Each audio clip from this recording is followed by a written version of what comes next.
ॐ अज्ञानातिमिरान्धस्य ज्ञानाञ्जनशलाकया चक्षुरोन्मिलितं येन तस्मै श्रीगुरवे नमः। श्रीचैतन्यमनोभीष्टं स्थापितं येन भूतले स्वयं रूपगदा मह्यं ददाति स्वपदान्तिकं। वन्देऽहं श्रीगुरु श्रीयुतापदकमलं श्रीगुरु वैष्णवांश्च श्रीरूपं साग्रजातं सहगणा रघुनाथान्वितं तं सजीवं साद्वैतं सावधूतं परिजनसहितं कृष्ण चैतन्यदेवं श्रीराधा कृष्णपादां सहगणा ललिता श्रीविशाखान्वितां च। हे कृष्ण करुणा सिंधु दीनबंधो जगत्पते गोपेश गोपिका कांत राधा कांत नमोस्तुते। तप्त कांचन गौरांगी राधे वृंदावनेश्वरी वृषभानुसुते देवी प्रणमामि हरिप्रिये। वाञ्छाकल्पतरुभ्यश्च कृपा सिन्धुभ्यैव च पतितानां पावनेभ्यो वैष्णवेभ्यो नमो नमः। श्री कृष्ण चैतन्य प्रभु नित्यानंद श्री अद्वैत गदाधर श्रीवासादि गौर भक्त वृंद। हरे कृष्ण कृष्ण कृष्ण हरे हरे, हरे राम राम राम हरे हरे। ओम विष्णुपदाय कृष्ण पृष्ठाय भूतले श्रीमते जय पताका स्वामी नामिने नमःचार्य पदाय नीताय कृपा प्रदायिने गौर कथा धामदाय नगर ग्रामदारिणे नमः। ओम विष्णुपदाय कृष्ण पृष्ठाय भूतले श्रीमते भक्ति वेदांत स्वामी नामिने नमस्ते सरस्वती देवी गौरवाणी प्रचारिणे निर्विशेष शून्यवादी पाश्चात्य देशदारिणे। जय श्री कृष्ण चैतन्य प्रभु नित्यानंद श्री अद्वैत गदाधर श्रीवासादि गौर भक्त। हरे कृष्ण कृष्ण कृष्ण हरे हरे, हरे राम राम राम हरे। ओम नमो भगवते वासुदेवाय, ओम नमो भगवते वासुदेवाय, ओम नमो भगवते वासुदेवाय। नारायणं नमस्कृत्यं नरं चैव नरोत्तमं देवीं सरस्वतीं व्यासं ततो जयं मुदीरयेत्। नष्टप्रायेषु अभद्रेषु नित्यं भागवत सेवया भगवते उत्तम श्लोके भक्तिर्भवति नैष्ठकी। तो आज श्रीमद् भागवत के 8वें स्कंद के 3रे अध्याय का पहला श्लोक ले रहे हैं, जो श्रीमद् भागवत के सिलेक्टेड वर्सेस में आता है। गजेंद्र की समर्पण स्तुति, इसके अंतर्गत आज का श्लोक है।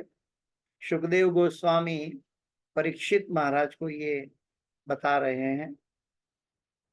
श्री बादरायणी उवाच एवं व्यवसितो बुद्ध्या समाधाय मनोरधि जजाप परमं जाप्यं प्राग्जन्म अनुशिक्षितम्। श्री बादरायणी उवाच एवं व्यवसितो बुद्ध्या समाधाय मनोरधि जजाप परमं जाप्यं प्राग्जन्म अनुशिक्षितम्। श्री बादरायणी उवाच एवं व्यवसितो बुद्ध्या समाधाय मनोरधि जजाप परमं जाप्यं प्राग्जन्म अनुशिक्षितम्। कोई दोहराना चाहेगा? तो फिर आगे चलते हैं। अनुवाद और तात्पर्य भाई एसी भक्ति वेदांत स्वामी श्रील प्रभुपाद महाराज की जय। अनुवाद। श्रील सुखदेव गोस्वामी ने आगे कहा, तत्पश्चात गजेंद्र ने अपना मन पूर्ण बुद्धि के साथ अपने हृदय में स्थिर कर लिया और उस मंत्र का जाप करना प्रारंभ किया जिसे उसने इंद्रधुम्न के रूप में अपने पूर्व जन्म में सीखा था और जो भगवान श्री कृष्ण की कृपा से उसे स्मरण था। भगवान कृष्ण की कृपा से उनको स्मरण था। तो हम देखते हैं कि भगवान की भक्ति में जो भी कार्य करते हैं वो शाश्वत रहता है। भौतिक जगत में देवी देवता की भक्ति में कुछ भी करते हैं, ये सब नाशवंत है। भौतिक जगत का कोई भी कार्य, पारिवारिक कार्य, मानसिक कार्य जो भी है आपको दिखाई दे, सब नाशवंत है। लेकिन जो भगवान की भक्ति के लिए, भगवान की प्रार्थना के लिए किया गया कार्य कभी मतलब उसका लुप्त नहीं होता, वो शाश्वत रहता है। आत्मा की अकाउंट में वो शाश्वत रहता है। उसी के ऊपर आज का श्लोक है।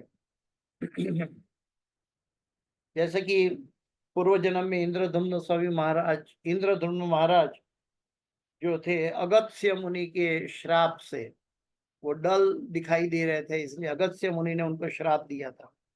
वो श्राप की वजह से इस जन्म में ताकतवर हाथी का जन्म लिया। वो स्वर्ग के हाथी थे और वहां उनके पास पूरी शक्ति थी। और फिर आगे प्रभुपाद जी के साथ देखते हैं। श्री सुखदेव गोस्वामी ने आगे कहा, तत्पश्चात गजेंद्र ने अपना मन पूर्ण बुद्धि के साथ अपने हृदय में स्थिर कर लिया और उस मंत्र का जप करना प्रारंभ किया जिसे उसने इंद्रधुम्न के रूप में अपने पूर्व जन्म में सीखा था और जो भगवान श्री कृष्ण की कृपा से उसे स्मरण था। तो ये भगवान का भक्ति में किया गया कोई भी कार्य समय आने पर, जरूरत पड़ने पर भगवान स्वतः याद दिलाते हैं, ये इसका प्रमाण है। वैसे श्रीमद् भागवत में और भी कथाएं हैं, जैसे कि भरत महाराज की कथा। वो भी राजा थे और अंत समय में उन्होंने पूरा दुनिया का राज उन्होंने छोड़ दिया। भारतवर्ष जिनके नाम से भारत भूमि पड़ा, वो राज छोड़ दिया और बाद में हिरण के कॉन्शियस में वो हिरण बने और हिरण बनने के बाद उनको अपनी गलती का एहसास हुआ।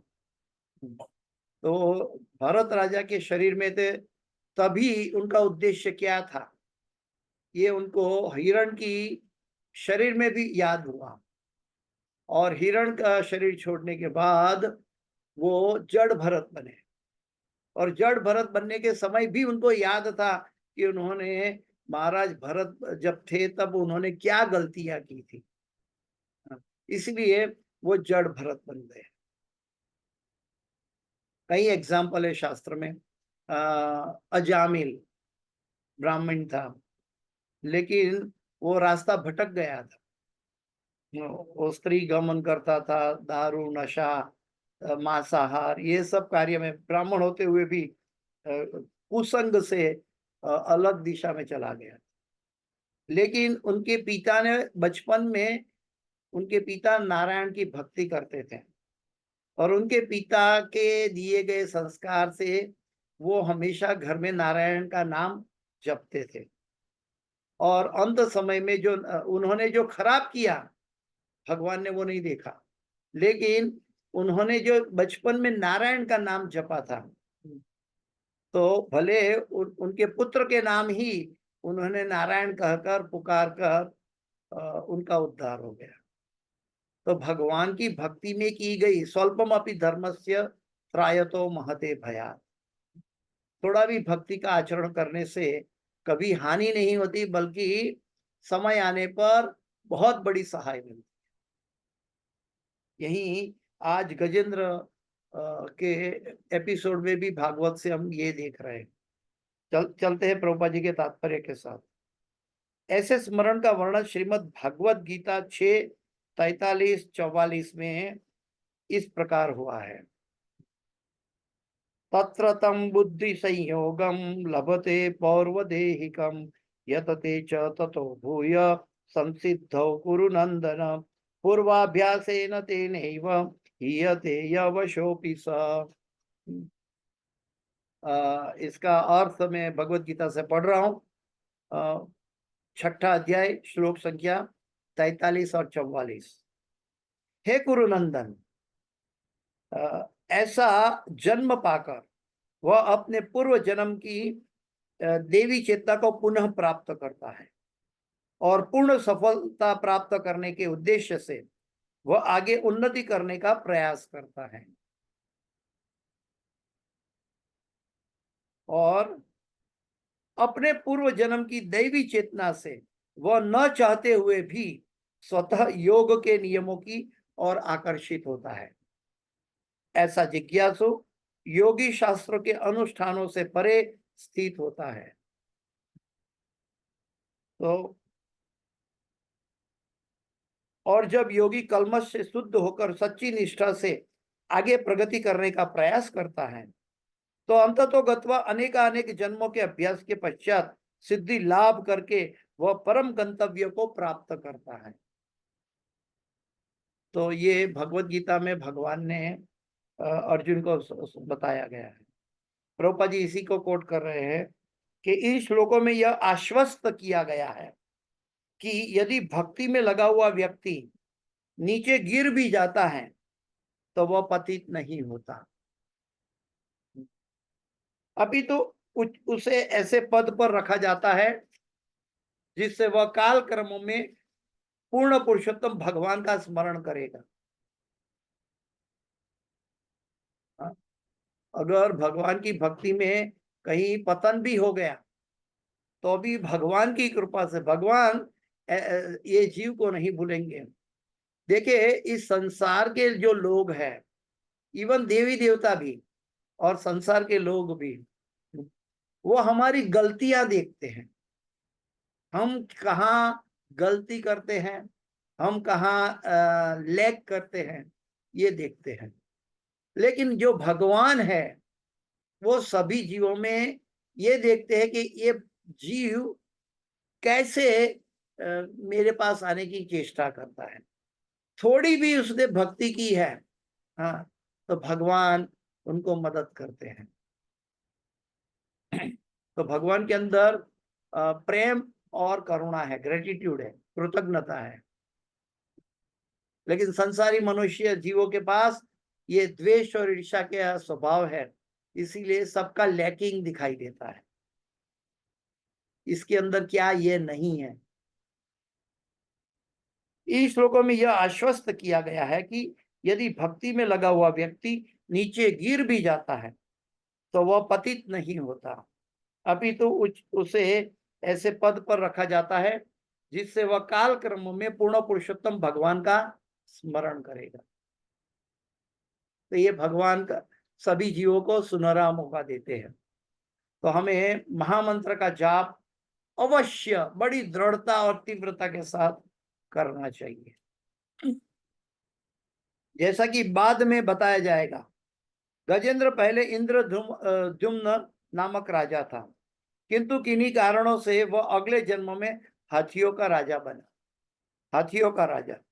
अब गजेंद्र संकट में था कि और यद्यपि उसका शरीर मनुष्य का नहीं था, फिर भी किंतु उसे वह स्तोत्र स्मरण था जिसे वह पूर्व जन्म में जपा करता था।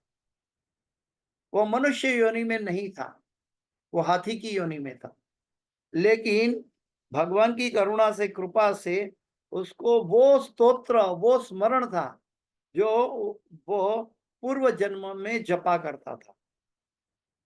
यतते च ततो भूय संसिद्धौ कुरुनंदन। मनुष्य को सिद्धि प्राप्त करने में समर्थ होने के लिए श्री कृष्ण उसे फिर से अपना स्मरण कराने का अवसर प्रदान करते हैं। ये बहुत इंपॉर्टेंट सब्जेक्ट है। मनुष्य को सिद्धि प्राप्त करने में समर्थ होने के लिए श्री कृष्ण उसे फिर से अपना स्मरण कराने का अवसर प्रदान करते हैं। यहां यह सिद्ध हो जाता है क्योंकि यद्यपि गजेंद्र को संकट में डाल दिया गया था, किंतु यह उसके लिए अवसर था कि वह अपने पूर्व भक्ति कार्यों को स्मरण करे, जिससे वह तुरंत पूर्ण पुरुषोत्तम भगवान द्वारा उबारा जा सके। अभी हमारी पूर्णता, हमारी कॉन्शियस में श्री कृष्ण है कि नहीं, इसकी जांच हम कैसे कर सकते हैं? तो इसका कई उदाहरण बताया गया है आचार्यगण, गुरु महाराज ने बताया गया कि जैसे कोई व्यक्ति सोता है, उसको एक चांटा कोई मारता है, तो उनकी कॉन्शियस में जो है वो बाहर आएगा। गुस्सा है, द्वेष है, क्रोध, या क्या बोलते हैं कि जो भी कई सांसारिक बातें हैं या गाली है, ये सब बाहर आएगा। लेकिन जो भगवान का भक्त है, उनको ऐसा आकस्मिक जागना पड़ा, तो तुरंत वो अपने मुंह से ओ नरसिम्हा, ओ कृष्णा करके वो जागेगा। जैसे कि कोई कार में जा रहा है और कार का अचानक एक्सीडेंट हो गया, तो हमारे मुख से क्या, सामान्य लोगों के मुख से क्या निकलता है? ओ बाप रे, ओ मर गया, ऐसा निकलता है। लेकिन जो भगवान का भक्त है, वो तुरंत कृष्णा, गौरंगा, नित्यानंदा, वो याद करते हैं। तो हमारी कॉन्शियस में क्या है, उसके अनुसार हम वो कॉन्शियस में आगे बढ़ते हैं। तो हमारी कॉन्शियस कृष्णा कॉन्शियस है कि नहीं, इसके लिए हमें बारंबार लगातार प्रयत्न करना चाहिए। और अगर समर्थ होता हुआ दिखाई भी दे, तो अभी ये अभ्यास कभी छोड़ना नहीं चाहिए, क्योंकि ये बहुत जरूरी है, ये अभ्यास। और इसीलिए अभ्यास के रूप में गुरु गौरंगा प्रभुपाद जी, चैतन्य महाप्रभु हमें महामंत्र का अद्भुत अमृत, गोलोक धाम का अमृत दे रहे हैं। तो हमें ये आदत होनी चाहिए कि नींद में भी हम हरे कृष्ण महामंत्र को पुकारे, जपे। इससे यह अनिवार्य हो जाता है कि कृष्ण भावनामृत के सारे भक्त किसी मंत्र का जप करने का अभ्यास करें। निश्चय ही मनुष्य को हरे कृष्ण महामंत्र का जप करना चाहिए, क्योंकि यह महामंत्र है। और मनुष्य को चाहिए कि यह चिंतामणि प्रकर सत्म सुकल्प वृक्ष या नृसिंह स्तोत्र इतो नरसिम्हा परतो नरसिम्हा यतो यतो यामि ततो नरसिम्हा के जप का अभ्यास करें। प्रत्येक भक्त को किसी न किसी मंत्र के पूर्ण रूपेण क्षति रहित जप का अभ्यास करना चाहिए, पूर्ण रूपेण और क्षति रहित। ज्यादातर जप हमें मानसिक तर्क वितर्क से नहीं करना चाहिए। कई लोग ओरिजिनल महामंत्र का जप को तोड़ फोड़ के मरोड़ देते हैं।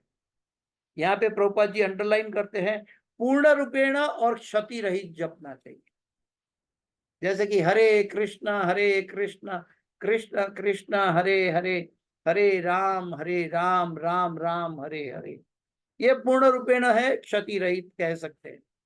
लेकिन आजकल कहीं जगह ऐसा दिखाई देता है कि हरे राम राधे गोविंदा, हाँ, राधे कृष्ण कृष्ण कृष्ण राधे राधे। हालांकि सब दिव्य नाम है, लेकिन ओरिजिनल जो है वो क्षति रहित और पूर्ण रूपेण उच्चारण करना चाहिए। इसलिए हमें अलग मानसिक तर्क वितर्क से फैब्रिकेट किया हुआ जप नहीं करना चाहिए। गोलोकेरो प्रेम धन हरिनाम संकीर्तन, ये हरे कृष्ण महामंत्र को हमें without adulteration, without adding anything और विदाउट सब्सट्रैक्टिंग एनीथिंग, उसमें से कुछ भी जोड़कर या कुछ भी काटकर नहीं जपना चाहिए। हमें ओरिजिनल महामंत्र जपना चाहिए, हरे कृष्णा कृष्ण कृष्ण हरे हरे, हरे राम राम राम हरे हरे। जिससे भले ही वह इस जन्म में पूर्ण आध्यात्मिक चेतना प्राप्त न कर सके, किंतु अगले जन्म में वह पशु होने पर भी कृष्ण भावनामृत को न भूल सकेगा। अगर कोई किसी परिस्थितिवश इंद्रदम्न राजा था, लेकिन अगस्त्य मुनि का श्राप से वो हाथी बने, ताकतवर, वो देवतागण स्वर्ग के हाथियों का राजा था। लेकिन सबसे बड़ी बात क्या है कि हम किसी भी योनि में कौन सा भी शरीर प्राप्त कर ले, भगवान की भक्ति, भगवान का स्मरण की कोई सीमा उसको रोक नहीं पाएगी। वो हर हर योनि में, हर शरीर में वो अपना स्मरण रख सकता है। इसीलिए ओरिजिनल महामंत्र जपना आवश्यक है, क्योंकि ये गोलोक की संपत्ति है, गोलोक की ताकत है। जीवन में वह पशु होने पर भी कृष्ण भावनामृत को न भूल सकेगा। निस्संदेह भक्त को प्रयास करना चाहिए कि वह इसी जन्म में कृष्ण भावनामृत को पूर्ण कर ले, क्योंकि भगवान श्री कृष्ण को तथा उनके उपदेशों को समझ लेने मात्र से ही मनुष्य इस शरीर छोड़ने के बाद भगवत धाम को वापस जा सकता है। मुझे मेरे शिक्षा गुरु का स्मरण हो रहा है। मेरे शिक्षा गुरु हमेशा कहा करते थे, वो कहते थे, हर रोज अपने मन को कहो, क्या कहो? Finish it up your business in this world and get out from this world as soon as possible.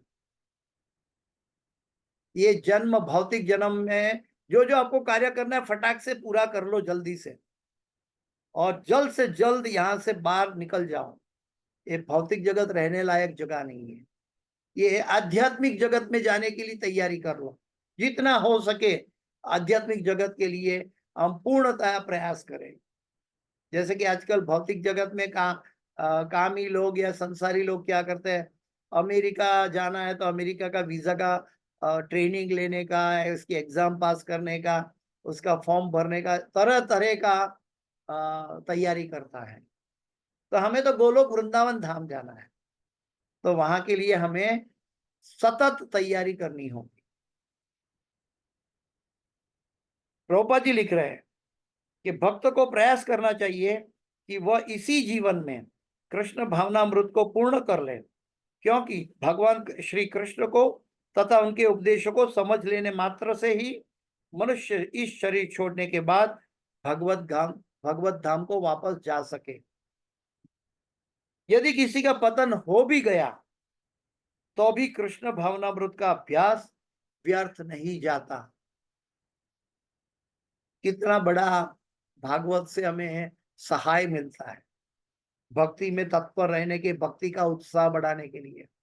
Prabhupada ji के ऐसे शब्दों ऐसे हमें एक बुलेट ट्रेन की तरह हमारी मानसिकता को भक्ति के लिए प्रेरित करते हैं। उदाहरणार्थ, अजामिल ने बचपन में अपने पिता के निर्देशन में नारायण का नाम के जप का अभ्यास किया था। बचपन में अपने पिता के निगरानी में, निर्देशन में नारायण का अभ्यास किया था, किंतु बाद में अपनी युवा अवस्था में उसका पतन हो गया। वह शराबी, स्त्रीगामी, चोर और उचक्का बन गया। यद्यपि उसने अपने पुत्र नारायण को बुलाने के लिए नारायण के नाम का उच्चारण किया था, फिर भी पाप कर्मों में लिप्त होकर भी वह उन्नति कर गया। अतएव हमें किसी भी परिस्थिति में, प्रभुपाद जी लिखते हैं, अतः हमें किसी भी परिस्थिति में हरे कृष्ण महामंत्र का जप करना नहीं भूलना चाहिए। गुरु महाराज कहते हैं कि जिन्होंने ब्राह्मण दीक्षा ली है वो तो त्रिकाल संध्या भी करते हैं, लेकिन जो व्यक्ति ने ब्राह्मण दीक्षा नहीं ली है उनको भी त्रिकाल संध्या के समय हरे कृष्ण महामंत्र का जप करना चाहिए। इससे हमें बड़े से बड़े संकटों में सहायता मिलेगी, जैसा कि हम गजेंद्र के जीवन में पाते हैं, हम भरत महाराज के जीवन में देखते हैं, हम अजामिल के जीवन में देखते हैं, हम गजेंद्र के जीवन में देखते हैं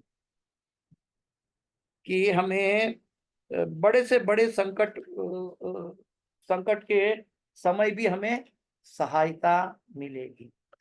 अभी इस कथा के अंदर सबसे बड़ी बात क्या है, ये हमें देखना चाहिए कि किसी भी परिस्थिति में हमें श्रीमद् भागवत का अभ्यास, श्रीमद् भागवत का गुणगान महिमा, उसके अंदर भक्तों के चरित्र, जब भक्त की बात आती है तो वो शरीर से सीमित नहीं होता।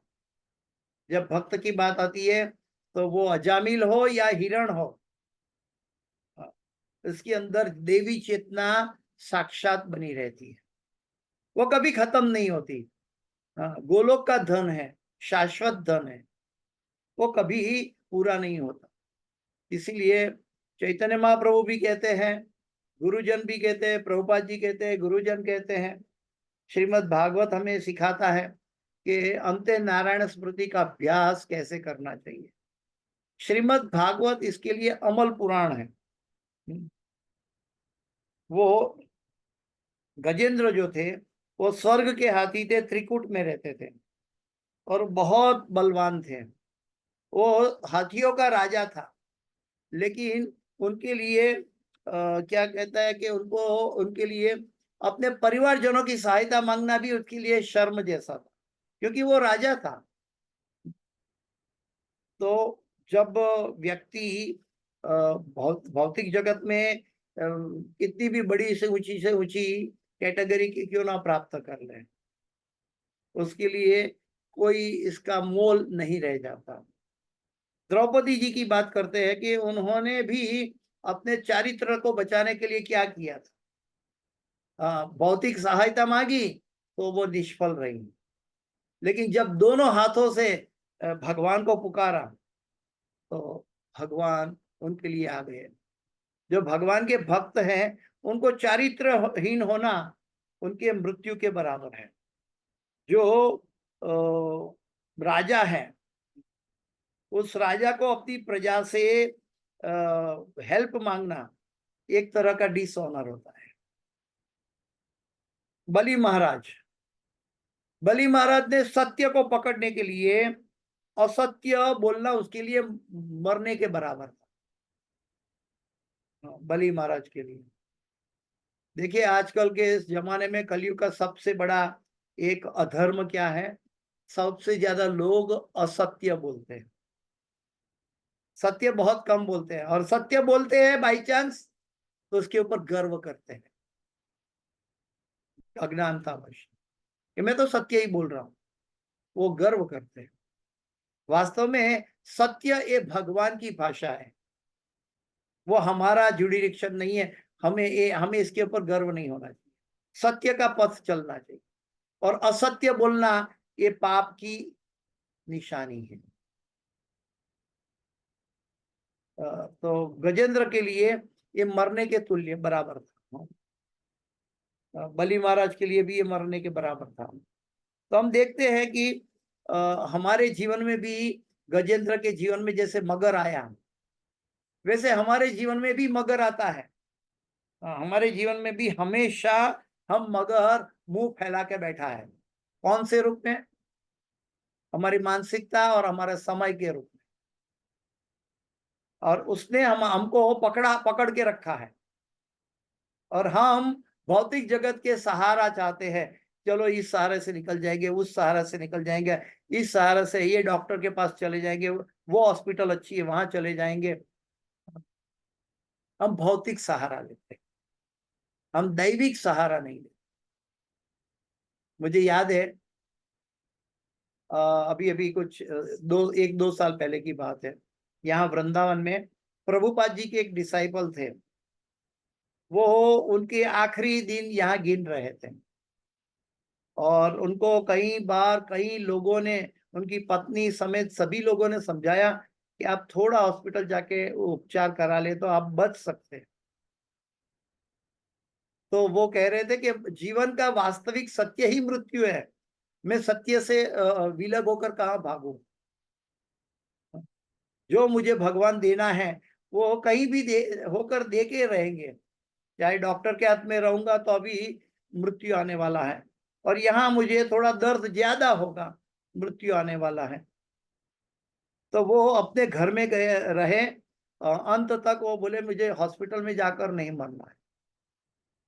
और अपने जहां रहते थे वही रूम में उन्होंने अपना देह त्याग किया था। तो भगवान के भक्त भगवान पर ऐसे आश्रित होते हैं। हमें इससे ये पहला सोच लेना चाहिए कि हम भी मगर के मुंह में फंसे हुए हैं, ये हमें कभी भी नहीं भूलना चाहिए। इसके अंदर दूसरी शिक्षा ये है कि मगर ने मुंह तो खोला है, हमें सच्चा एड्रेस, सच्चा एनवलप, सच्चा मैसेज उच्चारण करना है। कर्मणा मनसा वाचा, गजेंद्र ने कर्मणा मनसा वाचा भगवान को पुकारा। हमें भी भगवान की भक्ति में कर्मणा मनसा वाचा, जो मन से सोचते हैं वही बोलना है, वही करना है, ऐसा होना चाहिए। तब ये प्रार्थना से प्रोटेक्शन मिलता है भगवान का। जब हमारी प्रार्थना में डुप्लीसिटी होती है, मन कुछ और कहता है, कहीं और स्थित है, वाणी कुछ और प्रदर्शन कर रही है, और बाद में हमारी मानसिकता कुछ और करवाने वाली है, तो ऐसी प्रार्थना भगवान कहाँ सुनते हैं। आजकल कई लोग प्रश्न करते हैं कि प्रभु भगवान हमारी क्यों नहीं सुनते, भगवान हमारी प्रार्थना क्यों नहीं सुनते। हमारी प्रार्थना कर्मणा मनसा वाचा नहीं है। हमारी प्रार्थना जब कर्मणा मनसा वाचा है तो भगवान का protection 24 hours, every every second, 7 days, 365 days a year, round the year, round the life, हमारा प्रोटेक्शन बना रहता है। ये ओरिजिनल योगक्षेमम वहाम्यहम है। हमें कर्मणा मनसा वाचा से भक्ति करनी चाहिए, पार्ट टाइम भक्ति से नहीं। कर्मणा मनसा वाचा એટલે सतत भगवान का चिंतन मन में करना चाहिए, और वो नहीं कर रहे हैं, इसलिए गुरुजन हमें आध्यात्मिक जगत की संपत्ति का अमृत दे रहे हैं। हरे कृष्ण कृष्ण कृष्ण हरे हरे, हरे राम राम राम हरे। कम से कम ये महामंत्र का जप हमें एकाग्रता से कर्मणा मनसा वाचा करना चाहिए, तभी हमारा स्मरण बना रहेगा।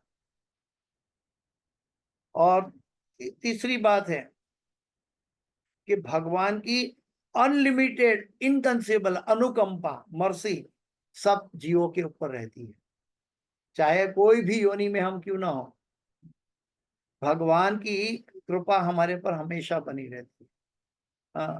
पुराणों में लिखा है, वराह पुराण में भी आता है कि भगवान कहते हैं कि जब हम कफ पित्त वायु का शरीर या मृत्यु के समय बेहोश हो जाए, मृत्यु के समय हमें होश ना हो, भगवान भी याद ना हो, अगर हमने सारा जीवन भगवान की भक्ति की है, तो भगवान कहते हैं उसके कान में जाकर मैं उसको जगाकर मेरा नाम लेने के लिए शक्ति दूंगा। और ऐसा प्रमाण मुझे मेरे गुरु भाई के द्वारा मिला। मेरे गुरु भाई केरला के थे, गोपी गोपी गोपी कृष्णदास प्रभु जी। तो वो बहरीन में एयरपोर्ट एयरलाइंस में काम करते थे, और फिर रिटायर होके जब वो केरला गए तो उनको थोड़ा डायबिटीज था, तो डायबिटीज की वजह से उनकी आंखें चली गई थी, और बाद में धीरे धीरे वो अनकॉन्शियस हो गए। 1 हफ्ता तक अनकॉन्शियस रहे, 5 दिन या 1 हफ्ता तक अनकॉन्शियस रहे। वो किसी को पहचानते नहीं थे, अपने परिवार, अपनी पत्नी, अपने बच्चा, किसी को पहचानते नहीं थे लास्ट 4-5 दिन में। लेकिन ऐसी परिस्थिति में जब उनकी अंतिम क्षण आई, उन्होंने 3-4 मिनट पहले आंखें खोली, और वो हमेशा नरसिंह भगवान को बड़ी तीव्रता से, हृदय से प्रार्थना हमेशा जीवन भर कर किया है उन्होंने। तो उन्होंने बिना गलती किए पूरी नरसिंह प्रिय नमस्ते नरसिंहाय प्रहलाद लाद दायिने हिरण्यकश्यपु वक्षः शीलटंका नखालये इतो नरसिंहा परतो नरसिंहा यतो यतो यामि ततो नरसिंहा बहे नरसिम्हा हृदये नरसिम्हा नरसिम्हमधिं शरणं प्रपद्ये।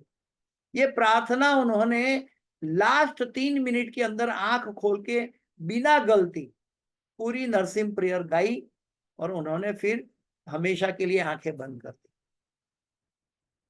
ये परिस्थिति मेरे गुरु भाई के पास हुई। तो इससे वो तो उनका तो कोई पतन नहीं था, लेकिन बात यह है कि वो उनके कर्म के अनुसार उनको जो तकलीफ में गुजरना पड़ा वो अलग बात है, लेकिन ऐसी भी परिस्थिति में जब कफ पित्त वायु से शरीर काम नहीं करता, भगवान याद दिलाने आते हैं। बिल्व मंगल ठाकुर तो कहता है, हे प्रभु, मृत्यु के समय क्या पता कि हम तुम्हारा नाम ले पाए या ना ले पाए। इसलिए मेरी प्रार्थना है कि मैं जब तेरा नाम पुकारता हूँ, नाम जप करता हूँ, नाम कीर्तन करता हूँ, उसी समय तो मुझे अपने पास उसी क्षण बुला ले जब मैं तेरे नाम में डूबा हूँ, तेरे नाम के कीर्तन में डूबा हूँ। हाँ, मुझे बहुत आनंद हो। बिल्व मंगल ठाकुर की ये प्रार्थना है। तो हमें सीखना चाहिए कि कैसे हमारा जीवन सफल हो। हमें गुरु को बर्डन नहीं देना चाहिए। अगर हमारा उद्धार नहीं हुआ तो हमें हमारे गुरु को हम वापस हमको लेने के लिए आना पड़ेगा, उनको भी फिर से जन्म लेना पड़ेगा। हमें अपने गुरु को तकलीफ नहीं पहुंचानी। इसलिए हमें प्रभुपाद जी कहते हैं तात्पर्य में कि हमें प्रयत्न, अपना पूरा प्रयत्न करना चाहिए कि इसी जन्म में हम भगवत धाम चले जाए। तो इसके साथ समय पूरा हो चुका है, ऊपर हो चुका है, इसलिए मैं अपनी वाणी को विराम देने जा रहा हूँ। इस क्लास की कोई भी सुकृति है, मेरे गुरु महाराज हिज होलीनेस जय पताका स्वामी आचार्यपाद गुरु महाराज और हिज डिवाइन ग्रेस AC भक्ति वेदांत स्वामी शिला प्रभुपाद महाराज की है। और इस क्लास के अंदर कोई भी गलती, क्षति या त्रुटि रह गई है, वो मेरी अपनी है, कृपया मुझे क्षमा करें। वाञ्छाकल्पतरुभ्यश्च कृपा सिन्धुभ्येव च पतितानां पावनेभ्यो वैष्णवेभ्यो नमो नमः। अनंत कोटि वैष्णव वृंद की जय। शिला प्रभुपाद की जय। गुरुदेव महाराज की जय। हरे कृष्णा। किसी का कोई प्रश्न है? समय तो हो चुका है।